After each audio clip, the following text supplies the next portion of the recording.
बातमी धाराशिवमधून आहे। धाराशिवच्या कळंब तालुक्यात भीषण पाणी टंचाई निर्माण झाली आहे। कळंब शहरापासून हाकेच्या अंतरावर असणाऱ्या ढिस्कळ गावाला मागील 4 महिन्यांपासून पाणी टंचाईच्या झळा बसतायत। घागरभर पाण्यासाठी महिलांसह नागरिकांना पायपीट करावी लागते।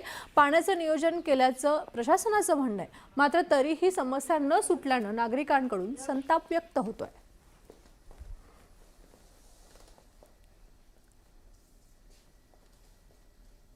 कसं भरताव पाणी भरताव 15 दिवसाला कुठनं बी आणताव बोरवरनं काय करायचं। आमच्यात म्हातारी माणसं आहेत, कोण जायचंय पाण्याला सांगा।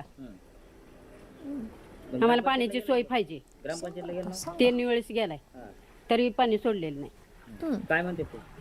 सोडतच म्हणतेत, येईलच म्हणतेत। आम्हाला 4 महिन्यापासून तकलीफ आहे पाण्याची। आम्हाला ग्रामपंचायतला आम्ही 10 वेळा बी गेलं तर आमची दखल कोणच घेत नाही। आम्हाला 1 किलोमीटरहून पाणी आणावं लागतंय। आम्हाला शुगर आहे, BP आहे, आमच्या घरात लहान मुलं आहेत, आमच्या मुलांना शाळेला पाठवावं का आम्ही पाण्याची बघावं।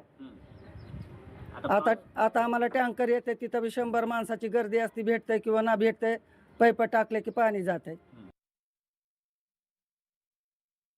कधीपासून पाणी टंचाई? 4 महिने झालं आम्हाला पाणी नाही, काही नाही। आमचे लेकरं लहान लहान आहेत, आम्ही त्यांना शाळेत सोडायचं का घरी बसवायचं का पाणीच भरत राहायचं, आम्हाला काही कळतच नाही। आम्ही ग्रामपंचायतला गेलं तरी बी आमच्या कोणी उपयोग केला नाही, त्याचा कोणीच आमच्याकडे लक्ष केलं नाही। आमच्याकडून घरपट्टी नळपट्टी घेतात, त्यासाठी आमच्याकडून घरपट्टी नळपट्टी बी त्याने घ्यायची नाही, काही नाही। आम्हाला पाणी दिलं तरच ठीक, त्याने घरपट्टी नळपट्टी घेऊन जावी। आता पावसाळा चालू झालाय तरी बी आम्हाला पाणी नाही।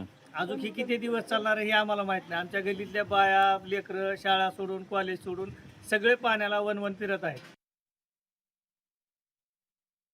5 महिने झाले पाणीच नाही। काय असं टँकरनं येतंय पाणी, तसंच भरायला लागलो आम्ही। उन्हाळ्यात म्हणजे 5 महिने झाले अजून पाणी नाही।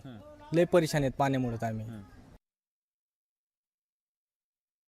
कधीपासून पाणी टंचाई आहे तुमच्याकडे? गेले 4 महिने झालं पाण्याची टंचाई आहे। आता पावसाळा चालू झालाय तरी पाण्याची काही सोय झाली नाही। आता लेकरं बाळ शाळा सोडून सगळे पाण्याला जातात। 2 किलोमीटरहून पाणी आणायला जावं लागतं।